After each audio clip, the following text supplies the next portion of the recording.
Hello, welcome to a new Deviant.fun video, this time in a review format.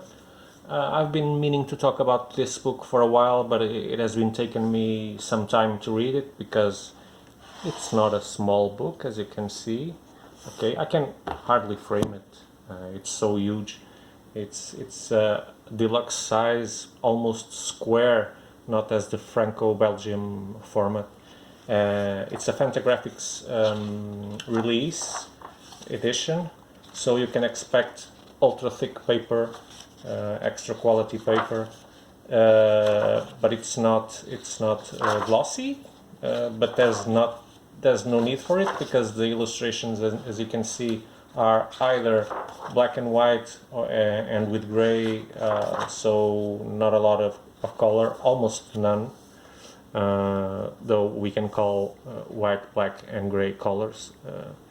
So what is this all about? Well, as the title says, I, Rene Tardi, prisoner of war in Stalag IIB, it is about the day-to-day routine of someone that was in prison during World War II and suffered all the things that every prisoner of war suffered. Well, he didn't suffer as much as Jew people who were in concentration camps.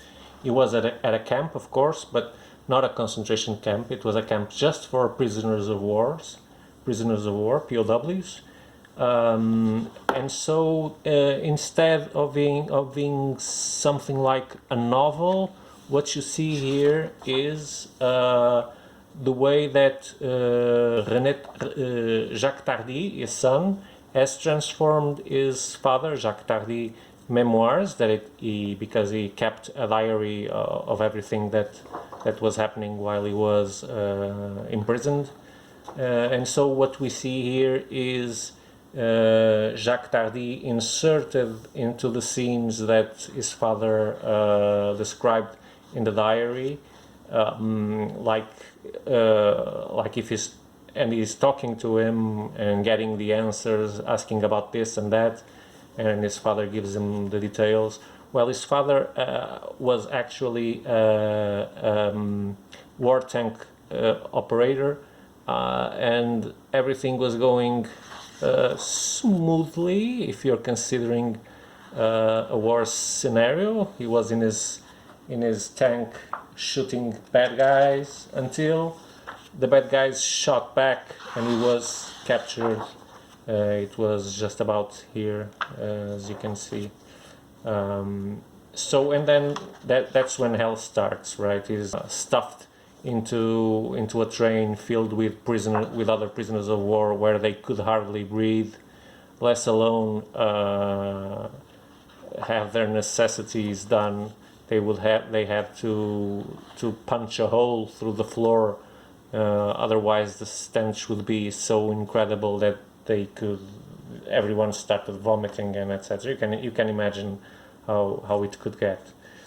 Down in the camps, we see all the routines, because the diary he kept is very, very, very detailed. He talks about meals, how the constant hunger was the main concern and thought in their heads. They almost didn't think of anything else. The trouble of getting good clothing to hang on when it hit 30 degrees negative Celsius degrees, right? Just imagine doing a roll call, which was done at least 3 times a day, where the Germans methodically wanted to count everyone, and the French just messed up their count just as a little revenge. Jacques Tardi is Rene Tardi is a very bitter man that we see here describing everything. He was revolted with his government because his country didn't do anything for its prisoners of war, because it was easily invaded by Germany, and so what that meant that other prisoners, like American prisoners, which arrive later on, would get better treatment, because Americans also had German prisoners of war on their side. So they had something to bargain with. But the French had their country occupied, right? So they didn't have anything to exchange for, and the government wasn't doing anything to help their prisoners. So he's really very angry at the crowds, like he says, and angry at his government. His pride is hurt. His nation fell to the Nazi regime like knife through butter. But what is peculiarly interesting in this book is the detail of everything, the beating ups, the hard labor they would have to do, the treatment that, for example, the Polish would have to theirs, what they would do for forgetting a little bit about everything that was horrible in the camp. They would organize little parties where guys would dress like girls and pretend it was the Moulin Rouge. It goes that also to the machinations that he starts doing with a partner that unfortunately doesn't end well. He was planning to escape, but things go wrong.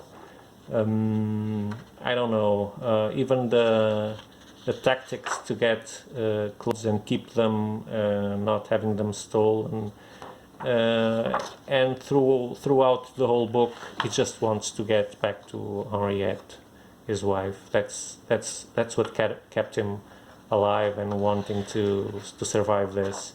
And here you can see a caption that he made to hold cigarettes, which you can imagine was a highly valuable thing to have, and in the mouth of the pelican he would keep the matches. They would smoke everything from pure grass mixed with other stuff, with bark from the trees and anything they could grab onto. So the book does end with Jacques being taken out of the camp. The camp is evacuated by the Nazi regime because the Americans and the Russians on the other side are starting to press the German army out of their position. So we can see here the last line that this is just half of the story.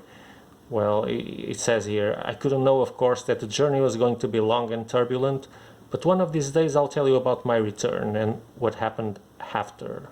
End of part 1. So this is just book 1. We also have book 2 on Deviant.fun. I haven't read book 2 yet. So this is something that someone that is interested in war stories, but don't count on some romanticized version of it. It's just a visual diary of someone who was imprisoned for years, 4 years, not 4, 4 years, for some years. I think it was 3 or something like that. It was a lot of time. It doesn't matter. And so you can get, if you want to know someone who experienced all that stuff, you'll get it from here because it's so detailed. Every routine is talked about here. So this is the first volume from Rene Tardi, Prisoner of War in Stalag IIB by Jacques Tardi, his son. Okay, so that's it. Perhaps later on, one day when I read the second book, I'll come back to how it is. I'm kind of curious now. So stay tuned. Watch us on Facebook, Instagram, YouTube. You can find all these videos on our YouTube channel. And see you soon. Bye bye.